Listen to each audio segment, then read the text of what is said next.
नाशिक तालुक्यातील लाखलगाव गंगा पाडळी ग्रुप ग्रामपंचायत याच ग्रामपंचायतीमधील गंगा पाडळी येथे शेतकऱ्यांसाठी शिव पाणंद रस्ते उभारण्याचा अभिनव उपक्रम या ठिकाणी राबवला गेला। मात्र या अभिनव उपक्रमामध्ये गावकऱ्यांनी नेमलेल्या कमिटीने मात्र या रस्त्यांसाठी लागणारा मुरुम कुठलीही परवानगी न घेता शासनाच्या जागेवर अवैधरित्या उत्खनन करत मुरुम काढत या रस्त्यांसाठी वापरला। तसेच काही ठिकाणी हा मुरुम या गाव कमिटीने विकला देखील असल्याचे निष्पन्न झाले आहे।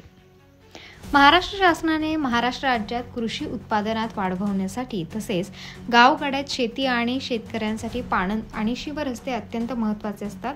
दोन्ही कच्चे रस्ते असतात, त्यांचाही वापर शेतमाल किंवा शेती अवजारांची ने-आण करण्यासाठी केला जातो।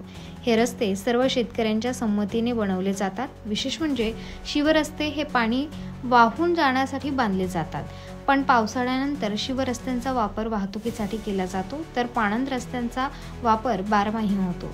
मात्र या गाव कमिटीने या रस्त्यांसाठी कुठलीही परवानगी न घेता तसेच शासनाला कुठलाही कर न भरता रात्री अपरात्री उत्खनन करत मोठ्या प्रमाणात मुरुम विकून शासनाची फसवणूक केली असून यामध्ये या गाव कमिटीने संगनमत करून हा मुरुम विकला असल्याची स्थानिकांमध्ये चर्चा आहे।